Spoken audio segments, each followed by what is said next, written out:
إن الحمد لله نحمده ونستعينه ونستغفره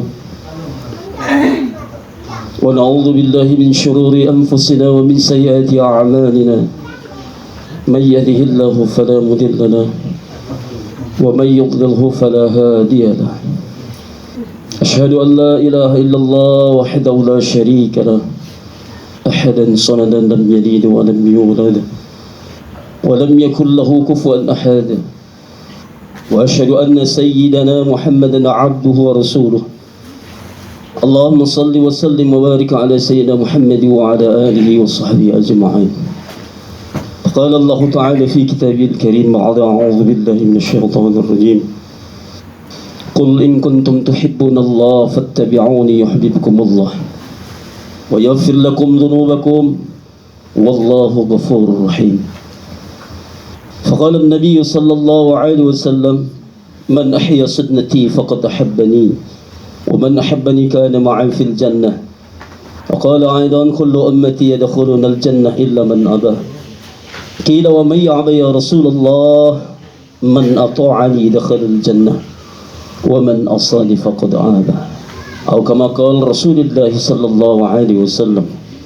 صدق الله العظيم وصدق رسوله النبي الكريم ونحن على ذلك من الشاهدين والشاكرين والحمد لله رب العالمين.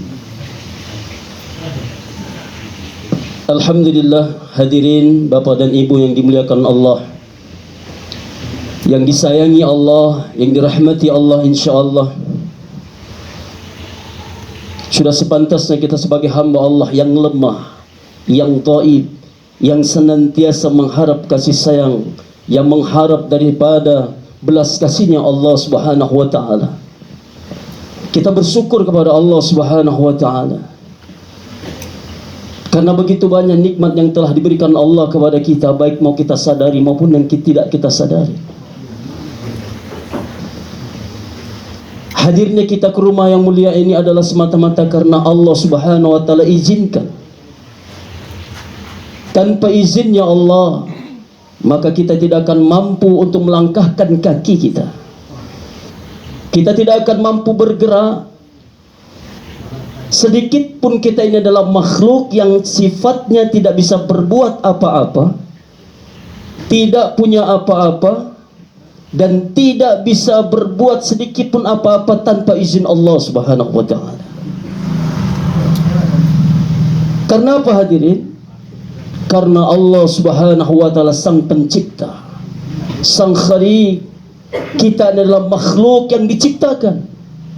Jangankan kita hadirin, pasir di pantai tidak akan mampu satu butir pasir pun di pantai bergerak dari satu tempat ke tempat lain tanpa izin Allah Subhanahu wa taala. Atas perkara itulah hadirin, mari kita bersyukur kepada Allah Subhanahu wa taala. Mudah-mudahan dengan kita pandai bersyukur, yaitu berusaha senantiasa hati kita mengingat Allah. Dalam hati kita selalu tawaju kepada Allah. Di dalam hati kita senantiasa tanamkan rasa takut kepada Allah. Sehingga dengan rasa takut itu kita akan senantiasa rindu kepada Allah Subhanahu wa taala. Sehingga senantiasa apa yang kita lihat, kita tidak terkesan dengan makhluk, maka kita lihat kebesaran Allah, kehebatan Allah dan keagungan Allah. Apa yang kita dengar, kita tidak terkesan hadirin. Kita hanya terkesan dengan pendengaran kita ini semua karena kehebatan Allah, keagungan Allah, dan atas izin Allah Subhanahu wa ta'ala. Bahkan ibu-ibu yang hadir pada saat ini pun, ini semua bisa hadir ke rumah ini atas izin Allah Subhanahu wa ta'ala. Bukan karena diantar suaminya, tidak. Banyak hari ini ibu-ibu tidak mampu suaminya menghantarkan, sebab ini tidak mampu mengantarkan ibu-ibunya datang ke rumah Allah Subhanahu wa ta'ala. Walaupun mungkin kawan-kawan, teman-teman, sahabat ini telah menyampaikan, mengiklankan, mengabarkan bahwa ada jemaah Mastura dari Siantar, Simalungun datang ke Sibolga, yaitu tepatnya berada di rumah Pak ahli bait di rumah ini. Namun Allah Subhanahu wa ta'ala, karena ini kerja yang mulia, kerja yang sangat agung, sehingga orang-orang yang hadir di rumah ini pun adalah orang-orang pilihan hadirin.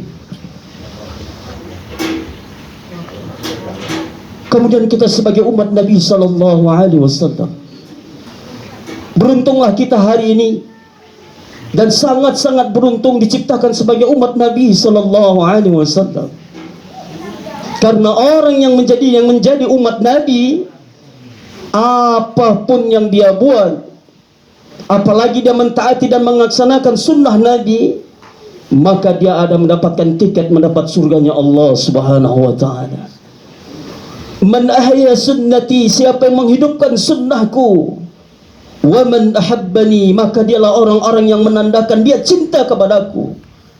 Wa man ahabbani kana ma'i fil jannah, dan orang-orang mencintai aku berarti dia cinta padaku, dan orang yang cinta padaku akan masuk surga bersama aku, kata Rasulullah.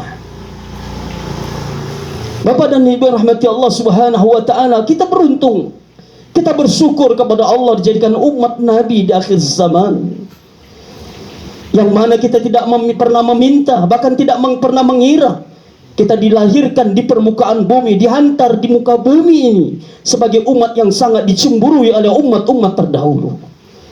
Bukan hanya umatnya yang mencemburui, tetapi nabi-nabinya pun semua cemburu dengan umat akhir zaman. Saking tingginya derajat umat akhir zaman, nabi-nabinya ingin bercita-cita untuk menjadi umat akhir zaman, hadirin. Rela melepaskan titelnya sebagai nabi, sebagai rasul, untuk digantikan bagaimana menjadi umat akhir zaman. Hadirin mata Allah Subhanahu wa ta'ala, ada apa dengan umat akhir zaman ini sehingga saking mulianya dan saking agungnya? Ternyata hadirin, setelah diperiksa, setelah dicari tahu hadirin, umat akhir zaman ini mulia karena ada satu kerja, yaitu kerja yang sangat besar, sangat mulia, sangat agung. Ya, kerjanya adalah kerja mengajak manusia taat kepada Allah Subhanahu wa ta'ala, mengingatkan manusia bagaimana manusia yang hari ini penuh dengan kelalaian, tapi pada saat itu kerja ini mengingatkan mereka bagaimana mereka adalah ciptaan Allah, harus tahu sang pencipta harus ditaati dan dipatuhi. Untuk hadirin rahmati Allah Subhanahu wa ta'ala, Bapak dan Ibu, kita dihantar sebagai umat Nabi, jangan sia-siakan kesempatan ini. Kita sudah tahu kerja yang besar, namun terkadang kita lengah, terkadang kita santai, terkadang tidak peduli bahkan. Padahal intan berlian, bahkan suatu hal yang sangat berharga telah dihadir di hadapan kita. Dari sekian orang, ratusan orang, ribuan orang, mungkin jutaan orang, kita telah diberikan Allah, dikenalkan Allah dalam satu kerja yang sangat besar. Sampai-sampai ulama katakan, seandainya nilai-nilai dari Pak Ustaz dakwah ini ditunjukkan, dijohirkan, ditampakkan secara nyata hasil dan gajinya, hasil dan balasannya, maka kamu akan melihat nilai itu pecah jantung kamu, kata ulama. Saking tak mampunya melihat besarnya, agungnya nilai dari kerja yang sangat mulia ini, hadir. Untuk itu Bapak dan Ibu rahmati Allah Subhanahu wa ta'ala, kerja yang sangat mulia ini bukan hanya dipundakkan bagi laki-laki saja. Ternyata kerja yang besar ini ditunjukkan dan diuntukkan untuk bagi wanita pula, untuk para ibu-ibu dan wanita, karena mereka juga umat Nabi sallallahu alaihi wasallam. Sehingga hari ini ulama-ulama kita, masyayikh kita, orang-orang tua kita, mereka menyarankan, memberikan arahan-arahan bagaimana jemaah mastura lagi dan lagi dikeluarkan. Karena jemaah mastura ini adalah, mereka inilah power, pilar-pilar yang menjadikan asbab hidayah ke seluruh alam. Karena apa hadirin?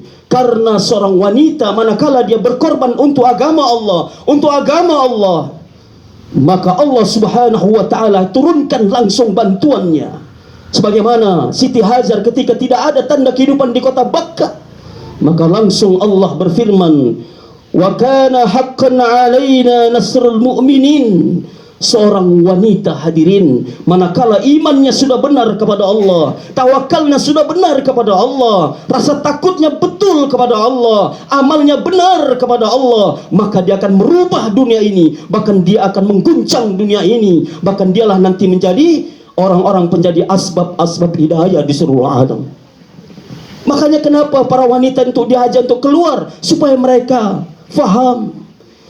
Paham apa? Bukan mereka hari ini pahamnya salah, yaitu pahamnya manakala menjadi seorang istri, mereka harus senantiasa di dapur, mereka senantiasa di kasur, mereka senantiasa mengerjakan pekerjaan rumah saja. Akhirnya tidak ada cara berpikir mereka yang hari ini, cara berpikir mereka, fikir mereka yang begitu hebat, tidak digunakan untuk agama. Ini suatu kesia-siaan hadir. Padahal di diri wanita, mereka itu memiliki cara fikir, cara yang hati yang sangat luar biasa, menjadi asbab hidayah. Bapak dan Ibu rahmati Allah Subhanahu wa taala, untuk itulah mengapa jemaah masturah ini harus dikeluarkan. Karena pun dahulu sahabiah semua sudah ada contohnya, mereka itu berkorban, berjuang untuk menjadikan asbab hidayah daripada agama ini hadirin. Bapak dan Ibu rahmati Allah Subhanahu wa taala, kita ini adalah makhluk Allah, ciptaan Allah yang sangat mulia. Hanya kitalah nanti kembali ke hadapan Allah yang senantiasa apa yang kita buat akan dipertanggungjawabkan. Sedetik saja kita buat sesuatu, maka itu harus kita pertanggungjawabkan di hadapan Allah Subhanahu wa taala. Sehingga waktu-waktu yang kita habiskan di muka bumi ini, manakala waktu itu kita gunakan kesia-siaan, maka waktu kesia-siaan itu akan menjadi penyesalan kita nanti di alam kubur, alam masar, alam mizan, alam surat, masih banyak lagi alam-alam yang harus dilalui. Sehingga hadirin, Bapak dan rahmat Allah Subhanahu wa taala, ini menjadi fikir kita. Bagaimana waktu demi waktu, detik demi detik yang kita lakukan adalah semata-mata semua mendatangkan rahmat Allah Subhanahu wa taala. فَمَنْ يَعْمَلْ مِثْقَالَ ذَرَّةٍ خَيْرًا يَرَهُ. Sebesar biji zarrah pun kebaikan yang kamu lakukan, pasti dan pasti Allah akan balas hadirin. وَمَنْ يَعْمَلْ مِثْقَالَ ذَرَّةٍ شَرًّا يَرَهُ. Tapi sebaliknya, orang yang melakukan walaupun sebesar zarrah keburukan, kemaksiatan, dosa, Allahu Akbar, Allah akan balas dengan azab yang sepedih-pedihnya azab hadirin. Alhamdulillah, Bapak dan Ibu rahmati Allah Subhanahu wa taala, kita beruntung hari ini dari sekian orang, dari sekian banyak manusia di muka bumi ini, ribuan orang, ratusan orang, jutaan orang, miliaran orang, kita telah diberikan Allah kemuliaan untuk sama-sama duduk di tempat yang sama, memikirkan bagaimana kita memikirkan tentang diri kita, bagaimana kita nanti menghadap Allah Subhanahu wa taala, apa kita nanti selamat nanti dari azabnya Allah Subhanahu wa taala. Sehingga dengan fikir itu kita senantiasa berusaha bagaimana imanku, amalku ini semua semata-mata karena Allah, agar aku nanti kembali ke hadapan Allah, Allah ridha kepada aku, dengan ridhanya Allah, Allah pun akan matikan aku dalam keadaan husnul khatimah. Bapak dan Ibu rahmati Allah Subhanahu wa taala, semua agama ini, agama tersebar karena asbab pengorbanan.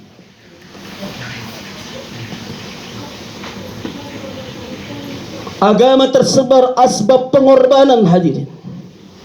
Jangan menyangka agama kita dapatkan dengan santai-santai di rumah, santai-santai duduk-duduk. Tidak akan datang agama, tidak akan datang iman apabila kita melakukan sesuatu itu dengan santai, dengan tenang. Kita tidak akan mampu, bahkan kita tidak akan dapat perkara bagaimana kita cinta kepada iman, cinta kepada amal agama. Karena asas dari pengorbanan adalah, asas dari mendapatkan iman dan amal agama itu adalah pengorbanan hadirin. Sehingga Rasulullah sallallahu alaihi wasallam ketika sahabat dan sahabiah melakukan dan mengalami penderitaan, melakukan penderitaan, mengalami kesusahan-kesusahan. Rasulullah hanya targib, sabar, sabar. Sesungguhnya ridha Allah, sayangnya Allah akan kalian dapatkan. Sebagaimana hadirin, Sumayyah radhiyallahu anha, wanita yang pertama sekali syahid, menjadi syahidah dalam sejarah Islam. Bagaimana dia mempertahankan daripada keimanannya. Ini adalah contoh bagi ibu-ibu. Bukan hanya laki-laki yang berkorban, merasakan sakitnya, pedihnya daripada menahan pertahanan daripada iman ini. Tetapi dahulu di zaman Nabi, di zaman sahabiah, sudah banyak orang-orang mencontohkan bagaimana perjuangan mempertahankan iman. Bahkan dahulu orang-orang sahabiah, wanita-wanita dahulu mempertahankan iman, nyawa taruhannya.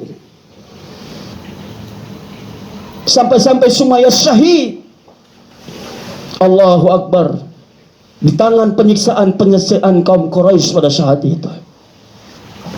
Begitu juga dengan yang lainnya, yaitu bagaimana dengan Fatimah radhiyallahu anha, anaknya Nabi Rasulullah sallallahu alaihi wasallam. Rela berkorban, rela merasakan lapar berhari-hari tidak makan. Demi perkara apa? Perkara iman, perkara agama. Sehingga satu ketika Nabi datang kepada Fatimah radhiyallahu anha, putri kesayangan Rasulullah. Ketika ditanya, ditokok pintu, assalamualaikum, maka tidak ada jawaban. Ditokok oleh assalamualaikum, maka dijawab dengan suara yang sangat lemah. Ketika dibuka, Siti Fatimah berjalan menuju pintu dengan cara merangkak. Ternyata ketika dilihat, Fatimah sudah 3 hari tidak makan.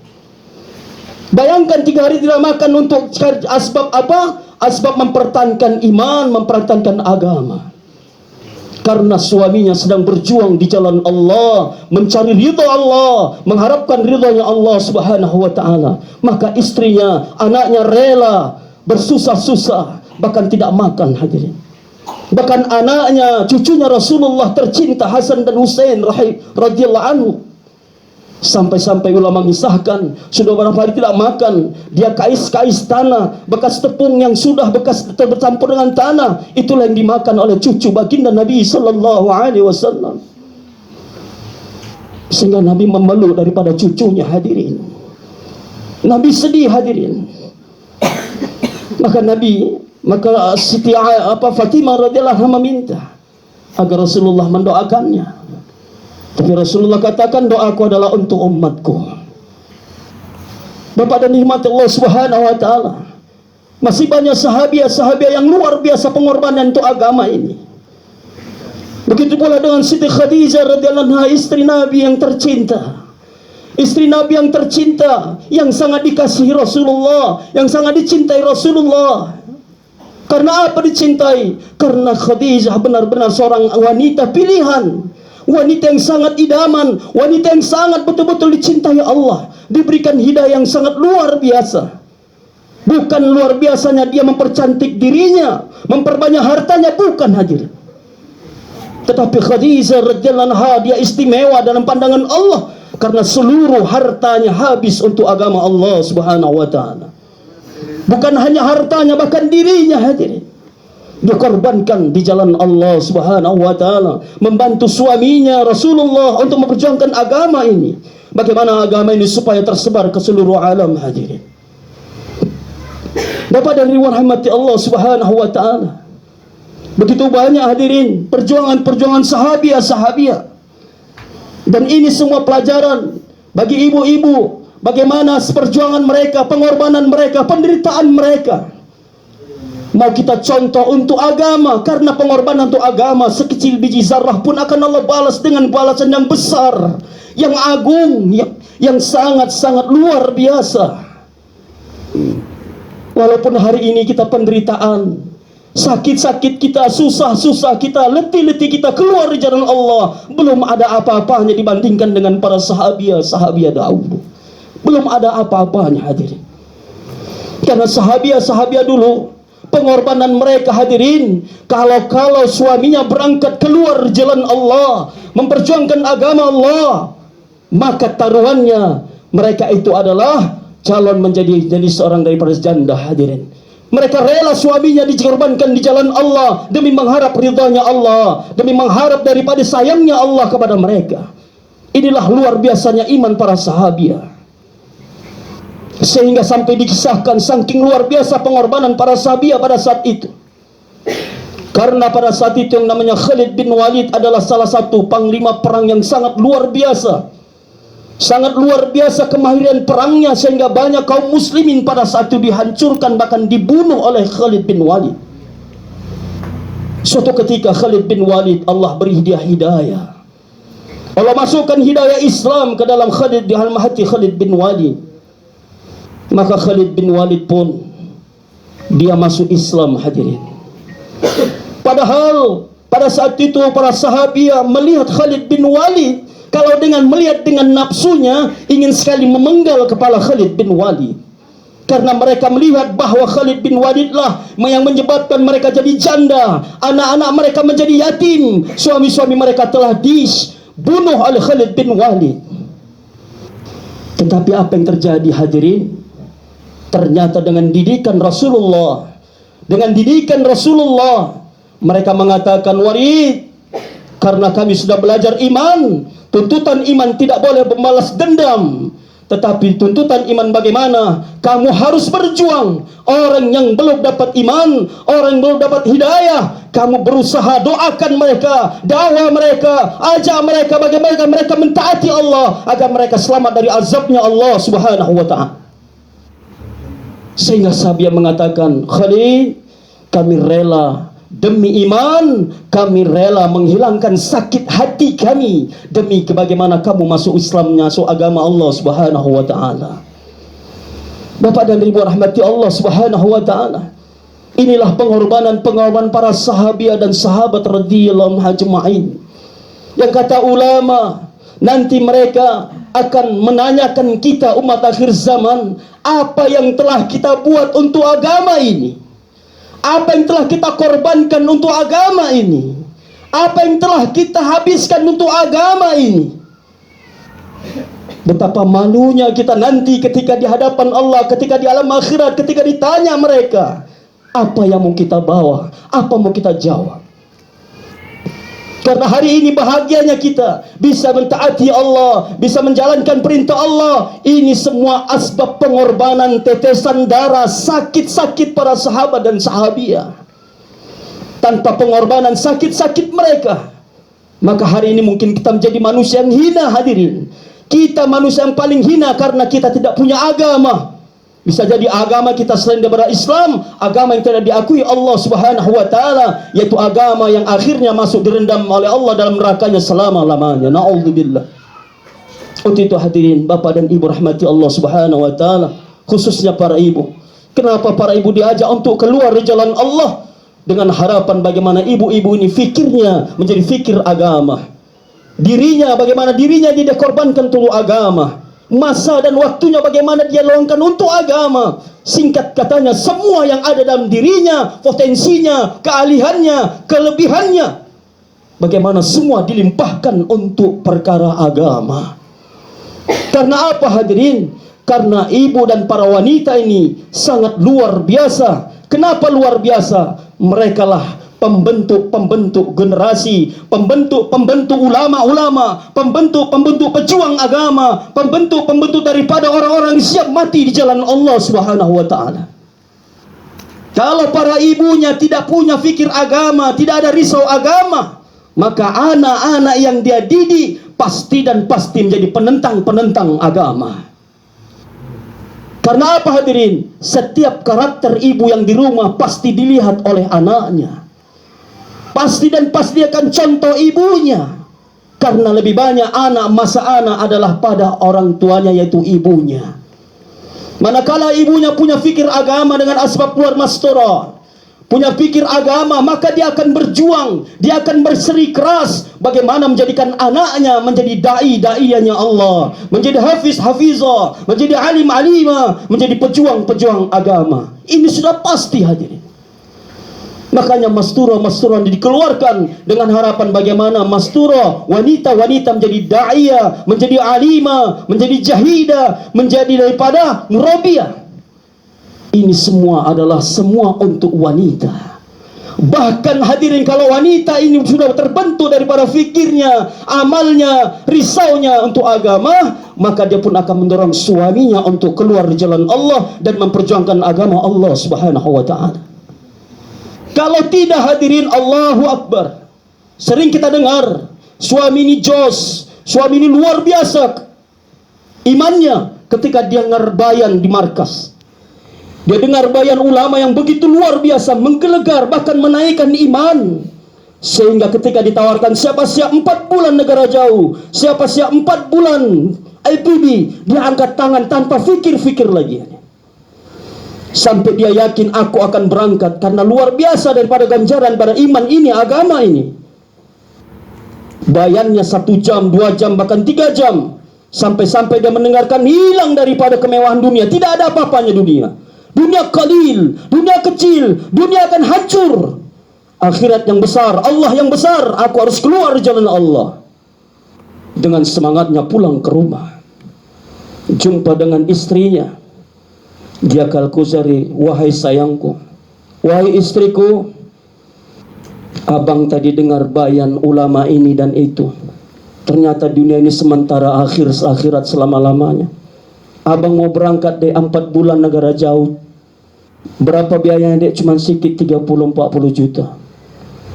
Abang bisa dek? Cuman dek kira-kira menurutmu? Oh iya bang. Kalau istri kita belum terbentuk fikirnya, belum terbentuk jazbanya, belum terbentuk daripada risaunya untuk agama ini, dia mudah menyampaikannya. Silahkan bang, katanya. Gak apa-apa bang, silahkan keluar. Tapi abang tinggalkan ya bang. Biaya ini sudah ada perinciannya Pak. Ibu-ibu ini luar biasa perinciannya. Dia akan tahu itu, dihitungnya. Ternyata biayanya sekian juta, penghitungan dari biayanya lebih daripada itu. Terakhir iman yang begitu jos, iman begitu naik, down seketika hadirin. Terakhir suaminya pun tidak berangkat. Dengan cuma sepatah 2 kata, bayarnya istrinya di rumah. Akhirnya hidayah pun tak tersebar ke seluruh alam. Untuk itu hadirin, bapak dan ibu, kenapa dihadirkan? Ibu-ibu suruh hadir dalam majelis setiap seperti ini. Senantiasa hadir manakala ada jam mastura. Hadirilah majelis-majelis fikir, majelis-majelis bagaimana fikir kita mau dibentuk. Kita memikirkan bagaimana agama ini bisa wujud dalam diri kita, anak kita, suami kita, dan kepada umat seluruh alam. Kalau ibu punya fikir seperti ini, Maryam begitu luar biasanya, wanita yang soleha, bahkan makanannya pun dihantar dari langit, mana wasalbah. Tapi kalau ibu umat akhir zaman, seorang wanita ambil kerja dakwah, kerja agama, maka dia lebih hebat daripada Siti Maryam. Dia akan lebih mulia. Karena apa? Karena dia menghadapi daripada sedang kelalaian umat pada saat ini. Begitu banyak manusia hari berbondong-bondong lalai, lupa kepada Allah, bahkan ingkar kepada Allah, kufur kepada Allah. Pada saat itu pula lah kita berusaha mengingatkan mereka, mengajak mereka untuk taat dan kembali kepada Allah Subhanahu wa ta'ala. Untuk itu hadirin, bapak dan ibu, kita sama-sama mau menjadi partner. Ibu-ibu mau kami jadikan partner kami sebagai pendakwah agama ini. Ibu-ibu dakwah kepada kaum wanita, kami dakwah kepada kaum laki-laki, sehingga dengan berjalannya bersama untuk mencari ridha Allah, Allah pun akan datangkan pertolongannya kepada kita, sehingga Allah akan bimbing, Allah akan jaga, Allah akan pelihara keluarga kita sebagaimana Allah pelihara keturunan Nabi Ibrahim alaihissalam sampai ke Nabi Muhammad. Keturunan Nabi Ibrahim menjadi seorang nabi, bahkan penutup para nabi dan rasul. Untuk itu hadirin, bapak dan ibu yang dimuliakan Allah Subhanahu wa ta'ala, kita duduk, kita hadir, kita datang ke tempat ini bukan hanya dengar ceramah-ceramah. Kalau mau dengar ceramah, undang aja Abdul Somad yang hari ini sudah menjadi ulama terkondang di Indonesia, kita undang. Tapi kita kemari mau dengarkan bagaimana kita ini sama-sama mau menjadi bagaimana fikir kita, membentuk fikir kita, membentuk jazbah kita, membentuk semangat kita. Semua itu mau kita tuangkan daripada perkara agama. Dengan agama ini Allah akan cinta dan Allah akan berikan apa yang kita inginkan. Jadi sepakat itu bapak dan ibu, bapak-bapaknya senantiasa sudah 2 hari 3 hari catat nama, ibu-ibunya yang memberikan catatan nama di dalam. Maknanya ibu dan bapak sudah ada kesepakatan, sudah ada musyawarah. Maknanya ini sudah dilihat Allah dan dipandang Allah. Mari niat ini kita kuatkan. Bagaimana niat ini menjadi terwujud? Bahkan sudah disampaikan tadi, jemaah Mastura di sini sudah ada nama-namanya. Insya Allah akan berangkat bulan Syawal. Ibu-ibu yang di dalam, catat nama boleh. Bahkan kalau didengarkan di situ 40 hari orang pun senang. Tapi iblis, syaitan la'natullah alaih, jin-jin kafir tidak senang. Mereka tidak senang manakala orang ada niat buat baik, tidak senang hadirin. Sehingga mereka goda, mereka hancurkan, mereka kacaukan keadaan. Sehingga sampai-sampai nanti kata ulama, sedetik saja mudah bagi iblis untuk melencengkan daripada niat yang sudah lama diniatkan. Untuk itu hadirin Bapak dan Ibu, mari kuatkan niat. Yang sudah catat nama, ada beberapa masa yang insya Allah berangkat di bulan Syawal. Untuk sekarang mari senantiasa saling berhubungan, komunikasi, bila perlu buat pertemuan. Jangan lepas pertemuan, jangan lewat pertemuan. Sesibuk apapun luangkan masa untuk buat pertemuan, khususnya ibu-ibunya. Karena kami jemaah Mastura yang terbentuk 15 hari 10 hari ini dari Siantar ke Sibolga, ini pun kami senantiasa buat pertemuan.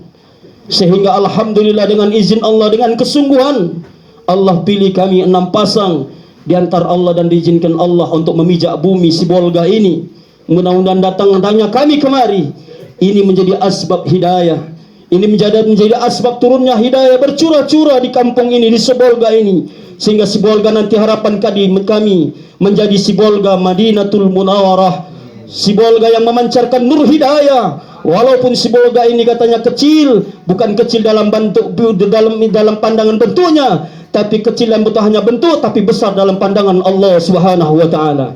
Dan itu semua asbab pengorbanan sebagaimana kaum Muhajirin dan Ansar, sehingga mereka dapatkan gelar yang cukup luar biasa, Madinatul Munawwarah. Itu semua asbab karena Allah sudah suka, Allah sudah lihat pengorbanan mereka sudah sampai untuk menyenangkan hati Allah, maka mereka pun diberikan gelar itu. Kalau Sibolga ingin seperti itu, ibu-ibunya akan seperti sahabiah, wanita laki-lakinya seperti sahabat. Maka jadikan Sibolga ini menjadi orang-orang siap sambut takaza, orang-orang yang siap sambut takaza, dan orang-orang siap untuk berkorban di jalan Allah Subhanahu wa taala. Insyaallah nanti orang enggak perlu ditaskil, orang datang kepada orang lama, ajak kami buat dakwah. Makanya orang lama sungguh-sungguhlah, nanti akan datang suatu masa, dikatakan ulama, orang akan berbondong-bondong. Bahkan kamu nanti akan bermimpi, kamu dengarkan satu negara masuk Islam, dan itu tanggung jawabmu untuk membimbing mereka perkara Islam. Kalau hari ini kita santai-santai, kita lengah-lengah, kita berleha-leha, tidak bantu agama Allah, maka Allah tidak akan berikan kemuliaan yang besar ini. Sehingga kita adalah orang yang paling merugi, dan kita nanti di akhirat hanya sebagai penonton. Ketika orang-orang yang banyak berjuang, berkorban di jalan Allah, Allah panggil orang-orang sebagai golongan yang khusus. Kita tidak berjuang, kita hanya melihat mereka dan memandang mereka. Bayangkan betapa sedih dan hati kita pada saat itu. Tapi bagaimana kita di akhirat, bukan kita jadi penonton, tapi kita berperan ketika dipanggil Allah dengan kasih sayangnya Allah. Kita datang, Allah pun menjadikan kita sebagai orang yang sangat diridhai oleh Allah Subhanahu wa taala. Mudah-mudahan kita semua jemaah Siantar yang datang kemari, orang Sibolga yang luar biasa sambutannya, kami harap mudah-mudahan pertemuan kita ini menjadi pertemuan yang sangat dicintai Allah, dan akhirnya kita berkumpul lagi nanti dalam surganya Allah Subhanahu wa taala. Amin ya Allah ya rabbal alamin. Insyaallah bagi ibu-ibu boleh ditaskil dengan lemah lembut, didakwa ibu-ibu dari Siantar, sambil ditaskil ingatkan masanya kapan dan doakan. Hanya ditaskil tapi didoakan. Semoga niat mereka waktu sudah ditentukan, mereka pun bisa berangkat pada waktu yang ditentukan. Nanti kalau sudah siap taskilnya, boleh dihantar ke depan insyaallah. A'udzubillahi minasyaitonirrajim. Bismillahirrahmanirrahim. Alhamdulillahirabbil alamin. Wassalatu wassalamu ala rasulillah wa ala alihi ya awwalan awwalin ya akhiran akhirin ya jami'atul mu'minin ya rahimul musyaikin ya arhamar rahimin. La ilaha illallah halimul karim. Subhanallah rabbil arsyil azim. Alhamdulillah rabbil alamin. Nas'aluka mujibati rahmatik wa ijaima maghfiratik wassalamata min kulli ism wal fanata min kulli birr لا تدع لنا ذنبا إلا غفرته ولا هما إلا فرجته ولا ضالا إلا هديته ولا عسرا إلا يسرته ولا دينا إلا قضيته ولا جاهلا إلا علمته ولا قائما إلا رددته ولا ميتا إلا رحمته يا أرحم الراحمين. اللهم أنزل الهداية إلى عهدنا وأنزل الهداية في هذه القرية وأنزل الهداية في كل مكان وأنزل الهداية في أمة محمد صلى الله عليه وسلم. اللهم اهدنا واهد الناس واجعلنا السبب لمن اهتدى. اللهم اهد الإنس والجن واجعلنا السبب لمن اهتدى. اللهم اجعل قريتنا هذه كالمدينة المنورة في عهد رسول الله صلى الله عليه وسلم. اللهم اجعل مساجدنا كمساجد النبي صلى الله عليه وسلم. اللهم اجعل بيوتنا كبيوت الصحابة رضي الله عنهم. اللهم اجعل رجالنا كرجال الصحابة. اللهم اجعل نساءنا كنساء الصحابة. اللهم اجعل سبياننا كسبيان الصحابة. اللهم اجعلهم حفاظة القرآن العلماء العالمين الأخرى المهجرين الداعين إلى دينك في أنزل الأعلام. اللهم استعمل واستعمل آباءنا وأمهاتنا وأبناءنا وبناتنا وإخواننا وأخواتنا وأصدقائنا وأساتذتنا وأقربائنا يا الله يا رحمن يا رحيم. Ya Allah, inilah kami adalah segenap ya Allah hamba-Mu, menadahkan tangan ya Allah. Ya Allah, turunkan hidayah ya Allah di kampung-kampung umat ya Allah, umat Islam seluruh alam ya Allah. Ya Allah ya Rahman ya Rahim, jadikan ya Allah kami ini ya Allah menjadi pejuang-pejuang agama-Mu ya Allah. Ya Allah, pilih kami ya Allah, berangkatkan kami ya Allah ya Rahman ya Rahim. Ya Allah, mudahkan kami ya Allah untuk menerima setiap takaja-takaja yang dibentangkan daripada ulama-ulama kami ya Allah ya Rahman ya Rahim. Ya Allah, satukan doa-doa kami ya Allah bersama dengan doa-doa para masyayikh-masyayikh kami ya Allah, bersama dengan doa seluruh jemaah yang lagi bergerak di seluruh alam ya Allah ya Rahman ya Rahim. Ya Allah, Engkau jadikan ya Allah keturunan kami ya Allah, anak-anak kami ya Allah menjadi pejuang-pejuang agama ya Allah, hafiz ya Allah, alim-alim ya Allah. Ya Allah, berikan pemahaman agama kepada kami ya Allah.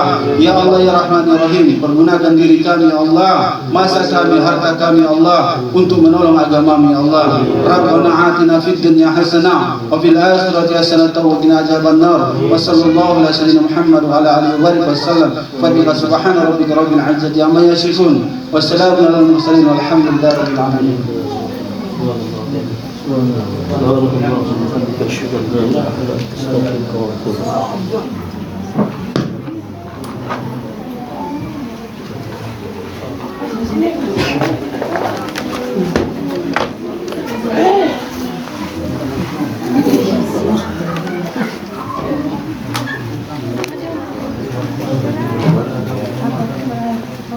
Abdul Hadi, ada yang keluarkan.